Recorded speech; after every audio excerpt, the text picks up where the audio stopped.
I'd like to tell you about the strangest secret in the world.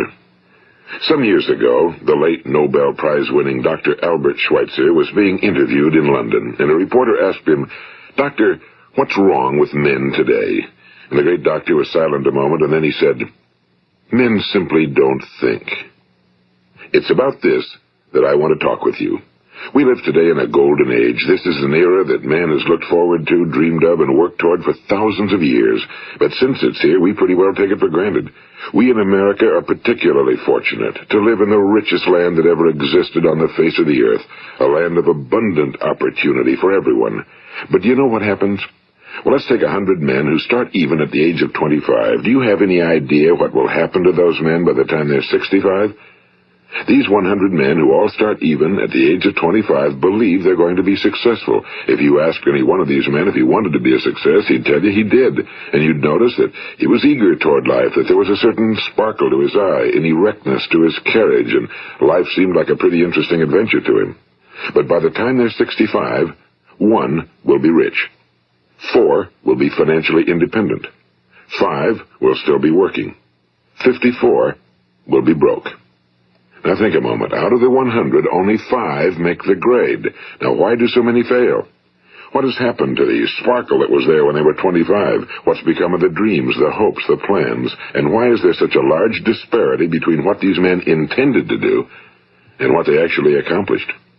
When we say about 5% achieve success, we have to define success. And here's the best definition I've ever been able to find. Success is the progressive realization of a worthy ideal. If a man is working toward a predetermined goal and knows where he's going, that man is a success. If he's not doing that, he's a failure. Success is the progressive realization of a worthy ideal. Rollo May, the distinguished psychiatrist, wrote a wonderful book called Man's Search for Himself. And in this book he says, the opposite of courage in our society is not cowardice. It is conformity. And there you have the trouble today. It's conformity, people acting like everyone else without knowing why, without knowing where they're going. Now think of it. In America right now, there are over 18 million people 65 years of age and older. And most of them are broke. They're dependent on someone else for life's necessities. Now, we learn to read by the time we're 7. We learn to make a living by the time we're 25. Usually by that time, we're not only making a living, we're supporting a family. And yet, by the time we're 65, we haven't learned how to become financially independent in the richest land that has ever been known. Why? We conform. And the trouble is that we're acting like the wrong percentage group, the 95 who don't succeed. Now, why do these people conform? Well, they really don't know. These people believe that their lives are shaped by circumstances, by things that happen to them, by exterior forces. They're outer-directed people. A survey was made one time that covered a lot of men, working men, and these men were asked, why do you work? Why do you get up in the morning? 19 out of 20 had no idea. If you ask them, they'll say, well, everyone goes to work in the morning, and that's the reason they do it, because everyone else is doing it. Now let's get back to our definition of success. Who succeeds? The only person who succeeds is the person who is progressively realizing a worthy ideal. He's the person who says, I'm going to become this, and then begins to work toward that goal. I'll tell you who the successful people are. A success is the school teacher who's teaching school because that's what he or she wants to do. The success is the woman who's a wife and mother because she wanted to become a wife and mother and is doing a good job of it. The success is the man who runs the corner gas station because that was his dream. That's what he wanted to do. The success is the successful salesman who wants to become a top-notch salesman and grow and build with his organization. A success is anyone who is doing deliberately a predetermined job because that's what he decided to do deliberately. But only 1 out of 20 does that. That's why today there isn't really any competition unless we make it for ourselves. Instead of competing, all we have to do is create. You know, for 20 years, I looked for the key which would determine what would happen to a human being. Was there a key I wanted to know which would make the future a promise that we could foretell to a large extent? Was there a key that would guarantee a person's becoming successful if he only knew about it and knew how to use it? Well, there is such a key, and I've found it. Have you ever wondered why so many men work so hard and honestly without ever achieving anything in particular, and others don't seem to work hard and yet seem to get everything? They seem to have the magic touch. You've heard them say that about someone. Everything he touches turns to gold. And have you ever noticed that a man who becomes successful tends to continue to become successful? And on the other hand, have you noticed how a man who's a failure tends to continue to fail? Well, it's because of goals. Some of us have goals, some don't. People with goals succeed because they know where they're going. It's that simple. Think of a ship leaving a harbor, and think of it with the complete voyage mapped out and planned. The captain and crew know exactly where it's going and how long it'll take. It has a definite goal. Now, 9,999 times out of 10,000, it will get to where it started out to get. Now let's take another ship, just like the first, only let's not put a crew on it or a captain at the helm. Let's give it no aiming point, no goal, no destination. We just start the engines and let it go. I think you'll agree with me that if it gets out of the harbor at all, it will either sink or wind up on some deserted beach, a derelict. It can't go anyplace because it has no destination and no guidance, and it's the same with a human being. Take the salesman, for example. There's no other person in the world today with the future of a good salesman. Selling is the world's highest paid profession, if we're good at it and if we know where we're going. Every company needs top-notch salesmen, and they reward those men. The sky's the limit for them. But how many can you find? Someone once said the human race is fixed, not to prevent the strong from winning, but to prevent the weak from losing. The American economy today can be likened to a convoy in time of war. The entire economy is slowed down to protect its weakest link, just as the convoy had to go at the speed that would permit its slowest vessel to remain in formation. That's why it's so easy to make a living today. It takes no particular brains or talent to make a living and support a family today. So we have a plateau of so-called security, if that's what a person's looking for. But we do have to decide how high above this plateau we want to aim. Now let's get back to the strangest secret in the world, the story that I wanted to tell you today. Why do men with goals succeed in life and men without them fail? Well, let me tell you something which, if you really understand it, will alter your life immediately. If you understand completely what I'm going to tell you from this moment on, your life will never be the same again. You will suddenly find that good luck just seems to be attracted to you. The things you want just seem to fall in line, and from now on you won't have the problems, the worries, the gnawing lump of anxiety that perhaps you've experienced before. Doubt, fear, well, they'll be things of the past. Here's the key to success and the key to failure. We become what we think about. Now let me say that again. We become what we think about.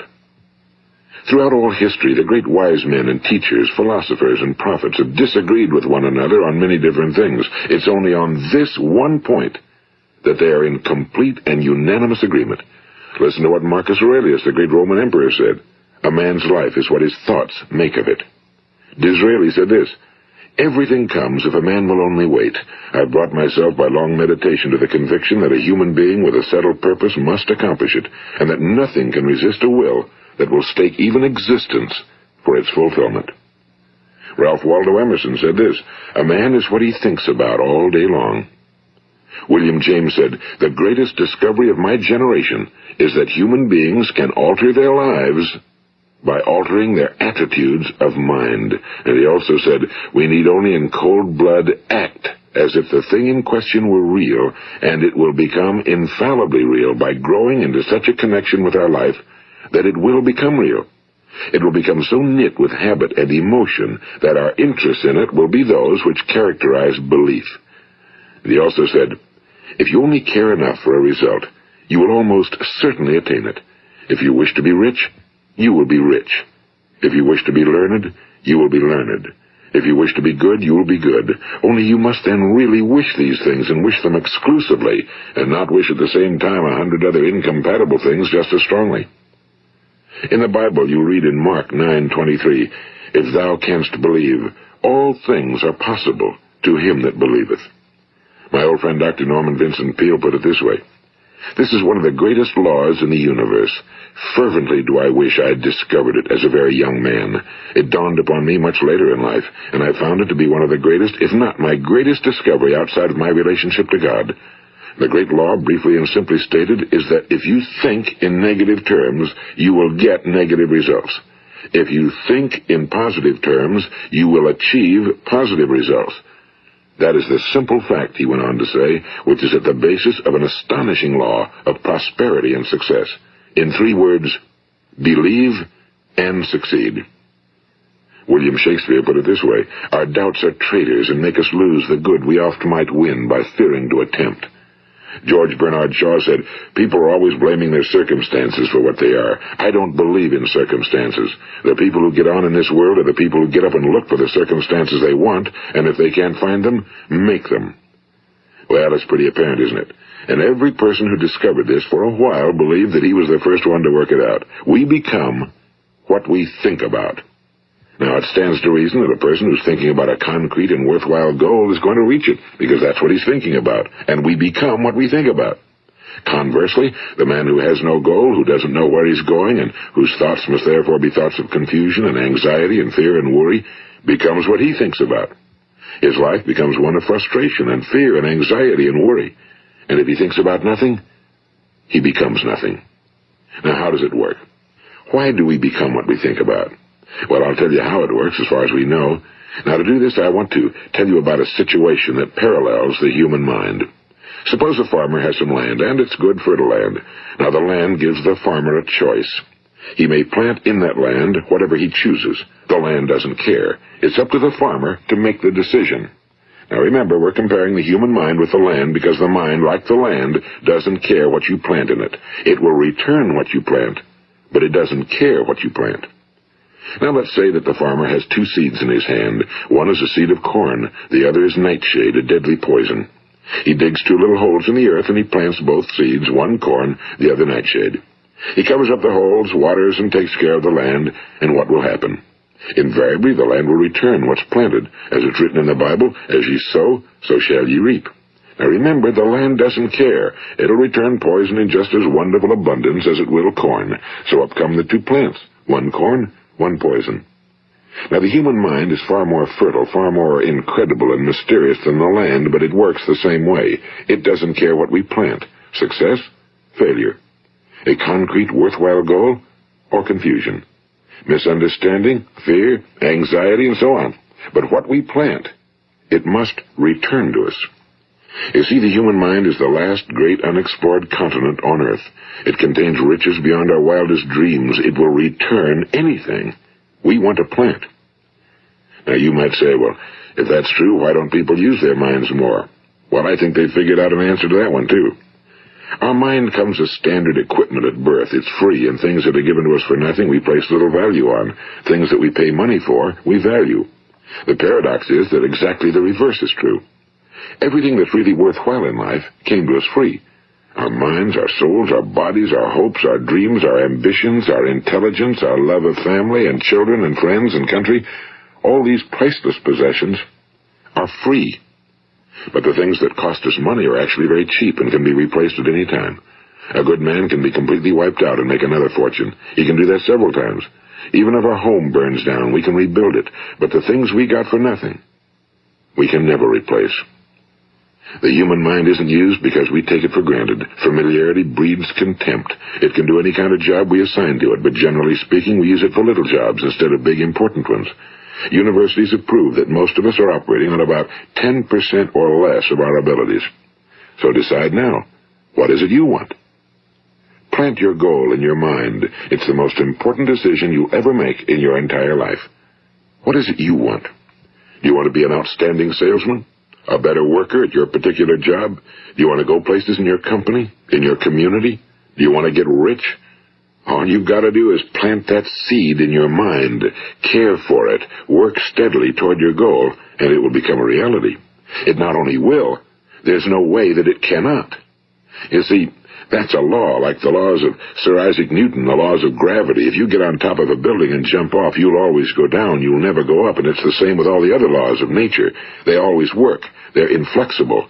Think about your goal in a relaxed, positive way. Picture yourself in your mind's eye as having already achieved this goal. See yourself doing the things you will be doing when you've reached your goal. Ours has been called the phenobarbital age, the age of ulcers and nervous breakdowns and tranquilizers, at a time when medical research has raised us to a new plateau of good health and longevity. Far too many of us worry ourselves into an early grave, trying to cope with things in our own little personal ways, without learning a few great laws that will take care of everything for us. These things we bring on ourselves through our habitual way of thinking. Every one of us is the sum total of his own thoughts. He is where he is because that's exactly where he really wants to be, whether he'll admit that or not. Each of us must live off the fruit of his thoughts in the future, because what you think today and tomorrow, next month and next year, will mold your life and determine your future. You're guided by your mind. I remember one time I was driving through eastern Arizona, and I saw one of those giant earth-moving machines roaring along the road at about 35 miles an hour with what looked like 30 tons of dirt in it. A tremendous, incredible machine, and there was a little man perched way up on top with the wheel in his hands guiding it. And as I drove along, I was struck by the similarity of that machine to the human mind. Just suppose you're sitting at the controls of such a vast source of energy. Are you going to sit back and fold your arms and let it run itself into a ditch? Or are you going to keep both hands firmly on the wheel and control and direct this power to a specific, worthwhile purpose? It's up to you. You're in the driver's seat.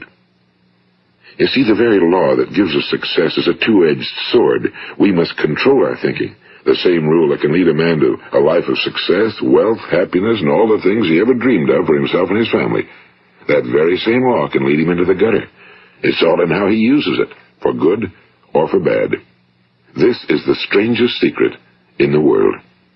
Now, why do I say it's strange, and why do I call it a secret? Actually, it isn't a secret at all. It was first promulgated by some of the earliest wise men, and it appears again and again throughout the Bible, but very few people have learned it, understand it. That's why it's strange, and why for some equally strange reason it virtually remains a secret. I believe that you could go out and walk down the main street of your town and ask one man after another what the secret of success is, and you probably wouldn't run into one man in a month who could tell you. Now, this information is enormously valuable to us if we really understand it and apply it.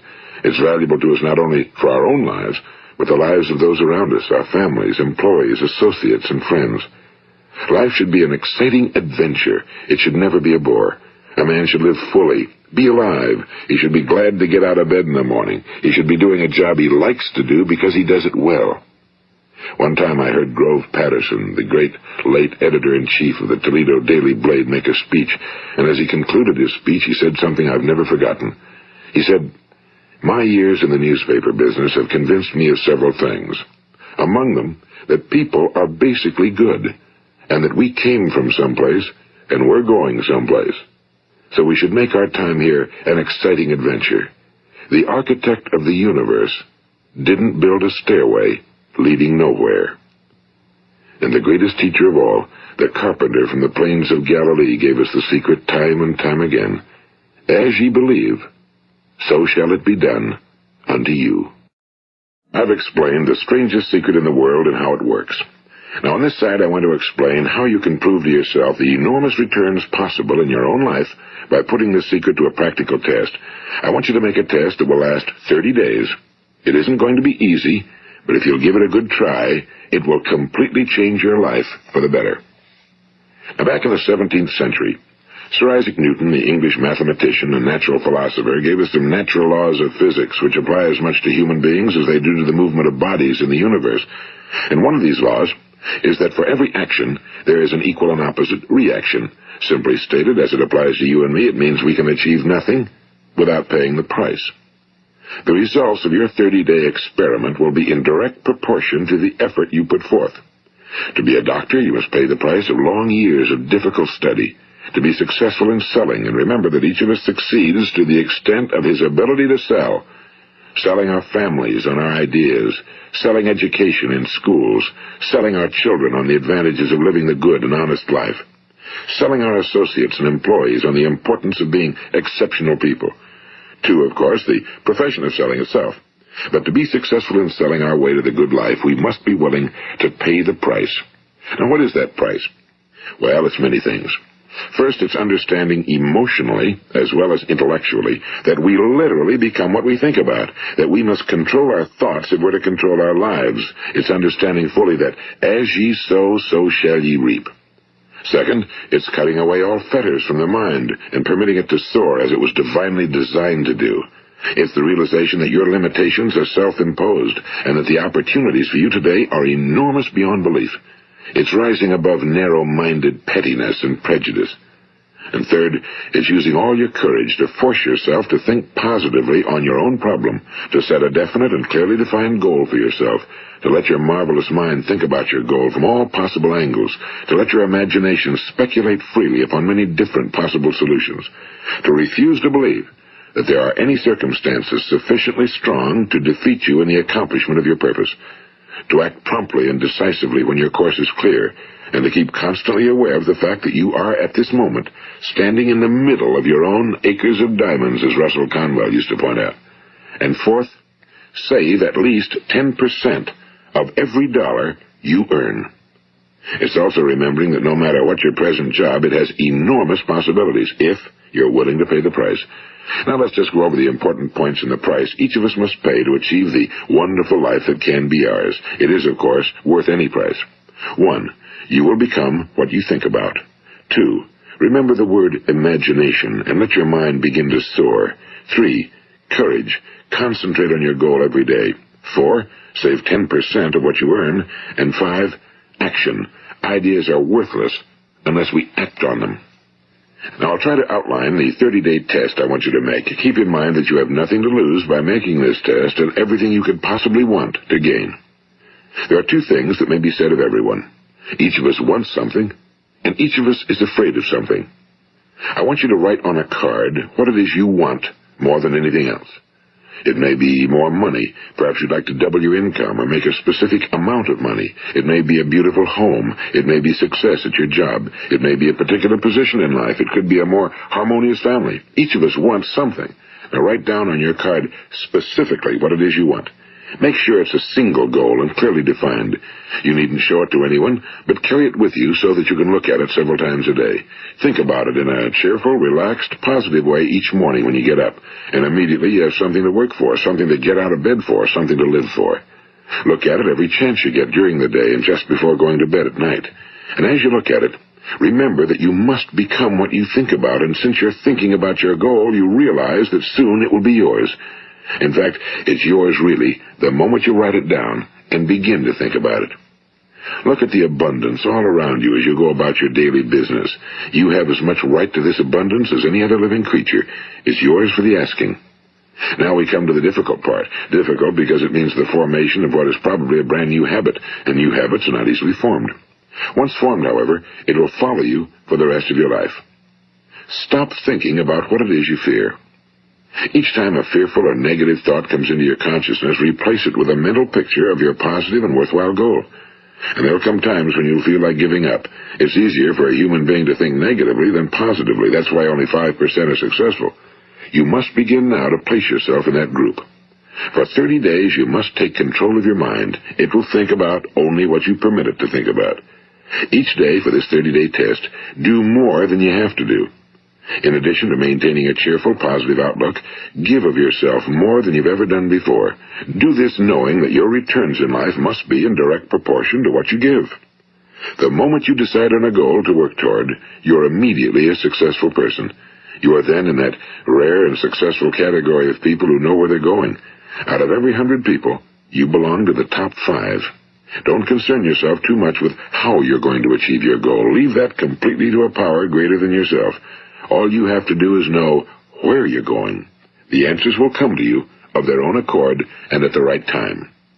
Remember these words from the Sermon on the Mount, and remember them well. Keep them constantly before you this month of your test. Ask, and it shall be given you. Seek, and ye shall find. Knock, and it shall be opened unto you. For every one that asketh receiveth, and he that seeketh findeth, and to him that knocketh it shall be opened. It's as marvelous and as simple as that. In fact, it's so simple that in our seemingly complicated world, it's difficult for an adult to understand that all he needs is a purpose and faith. For 30 days, do your very best. If you're a salesman, go at it as you've never done before, not in a hectic fashion, but with the calm, cheerful assurance that time well spent will give you the abundance in return you deserve and want.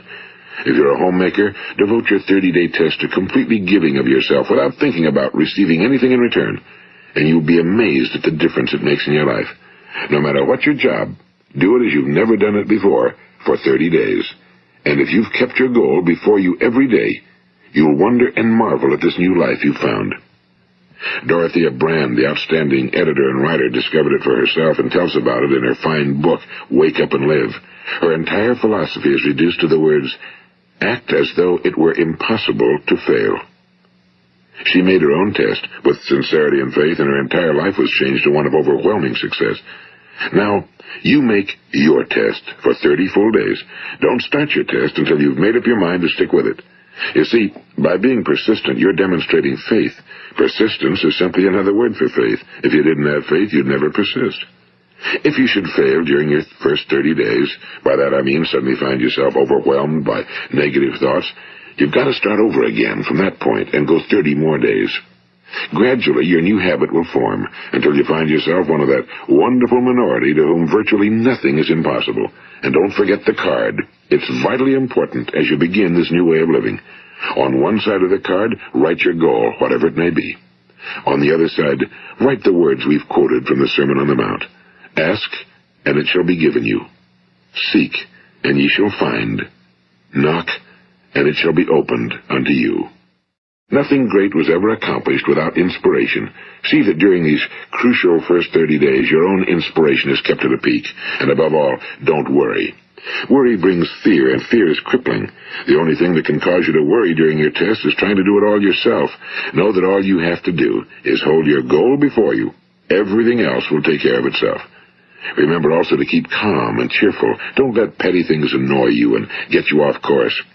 Now, since making this test is difficult, some will say, why should I bother? Well, look at the alternative.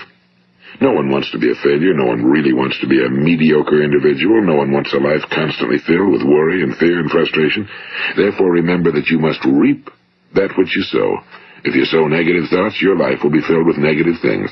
If you sow positive thoughts, your life will be cheerful, successful, and positive. Now, gradually, you will have a tendency to forget what you've heard on this recording. Play it often. Keep reminding yourself of what you must do to form this new habit. Gather your whole family around at regular intervals and listen to what's been said here. You know, most men will tell you that they want to make money without understanding the law. The only people who make money work in a mint. The rest of us must earn money. This is what causes those who keep looking for something for nothing or a free ride to fail in life. The only way to earn money is by providing people with services or products which are needed and useful. We exchange our time and our product or service for the other man's money. Therefore, the law is that our financial return will be in direct proportion to our service. Now, success is not the result of making money. Making money is the result of success, and success is in direct proportion to our service. Most people have this law backwards. They believe that you're successful if you earn a lot of money. The truth is that you can only earn money after you're successful.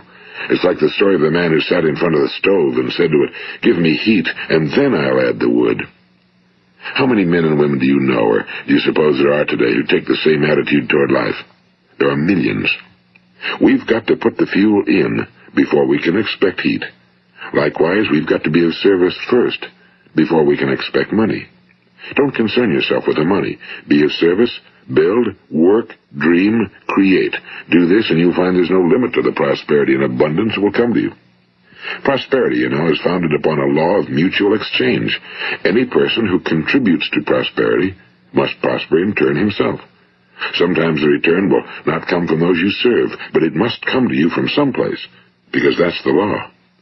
For every action, there is an equal and opposite reaction. As you go daily through your 30-day test period, remember that your success will always be measured by the quality and quantity of service you render, and money is a yardstick for measuring this service. No man can get rich himself unless he enriches others. Now, there are no exceptions to a law. You can drive down any street in America and from your car estimate the service that's being rendered by the people living on that street. Had you ever thought of this yardstick before? It's interesting. Some, like ministers and priests and other devoted people, measure their returns in the realm of the spiritual, but again, their returns are equal to their service. Once this law is fully understood, any thinking person can tell his own fortune. If he wants more, he must be of more service to those from whom he receives his return. If he wants less, he has only to reduce his service. This is the price you must pay for what you want. If you believe you can enrich yourself by deluding others, you can end only by deluding yourself. It may take some time, but just as surely as you breathe, you'll get back what you put out. Don't ever make the mistake of thinking you can avert this. It's impossible. The prisons and the streets where the lonely walk are filled with people who tried to make new laws just for themselves. We may avoid the laws of man for a while, but there are greater laws that cannot be broken. An outstanding medical doctor recently pointed out 6 steps that will help you realize success. 1. Set yourself a definite goal. 2. Quit running yourself down. 3. Stop thinking of all the reasons why you cannot be successful and instead think of all the reasons why you can. 4. Trace your attitudes back through your childhood and try to discover where you first got the idea you couldn't be successful, if that's the way you've been thinking. 5. Change the image you have of yourself by writing out a description of the person you would like to be. And 6. Act the part of the successful person you have decided to become. The doctor who wrote those words is a noted West Coast psychiatrist, Dr. David Harold Fink.